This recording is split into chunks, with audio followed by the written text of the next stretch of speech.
राजकारणात दर मिनिटाला काहीतरी नवं घडतंय. बातमी कुणीही दे, पण खरी अपडेट मिळते फक्त राजकीय लाईव्हवर. सर, काल तुम्ही नाराज असल्याची चर्चा होत्या बाबत पालकमंत्री स्वतः नाराज आहेत अशा देखील बातम्या होत्या. अशी चर्चा आणि काय खरं सर? बघा, काल पालकमंत्री म्हणून मी नाराज होतो, प्रेसला गेलो नाही, मग काहीतरी वेगळे विचार आहेत का, अशा सर्व बातम्या आपल्या माध्यमातून चालत आहेत. मी तुम्हाला स्पष्टपणे सांगतो, काल सकाळी एकनाथ शिंदे साहेबांचा फोन आला. त्यांनी 2 नावाची घोषणा केली. एका नावाला मी थोडासा विरोध केला, हे सत्य आहे.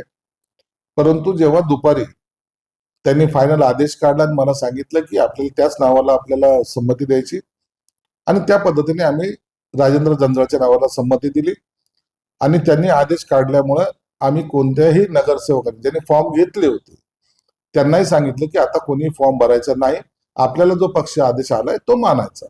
म्हणून आम्ही एकदा निर्णय झाला ना, तर मग त्याच्यावर पुन्हा आम्ही आर्ग्युमेंट करणं किंवा पुन्हा त्याच्या विरोधात काहीतरी उठाव करणं, काहीतरी फॉर्म भरणं, मग तो मागास घेण्यासाठी विनवण्या करणं, हा प्रकार आमच्याकडे होत नाही. खरं तर निवडणुकीचं जे सगळी प्रक्रिया असते ती पारदर्शक असणं निवडणूक आयोग सांगतं, मात्र एकूणच सत्ताधारी आमदाराकडूनच असं उल्लंघन नियमांचं होत आहे. बघा, विलास भुमरेंनी जे केलेले ते खरं थोडी चूकच आहे, ते आम्ही मान्य करतो. परंतु इमोशनली किंवा आपला चल बाळा मतदानाला जाऊ अशा पद्धतीने त्यांनी त्या विचार न करता मुलाला घेऊन गेलं होतं. त्या मुलाला काय माहिती कोण कशाची कोणती निवड, कोण काय आहे आणि काय बाकी प्रक्रिया असते. म्हणून त्याने घेऊन जाऊन फोटो काढणे हाच फक्त त्याच्या मागचा त्यांचा हेतू होता.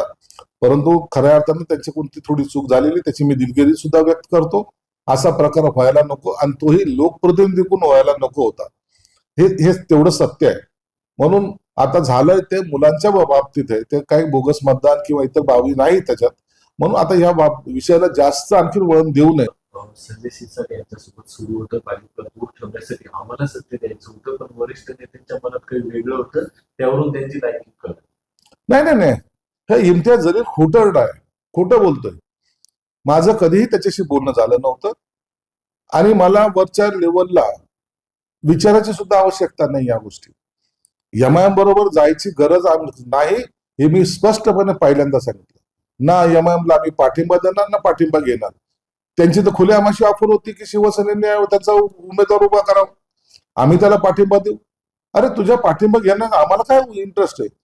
सत्तेसाठी थोडी जलमलो आहे. म्हणून आम्ही त्याचा पाठिंबा घेणार नव्हतो म्हणजे नव्हतो, हे स्पष्टपणे आहे. म्हणून आमची लायकी पक्षामध्ये काय हे आम्हाला माहिती.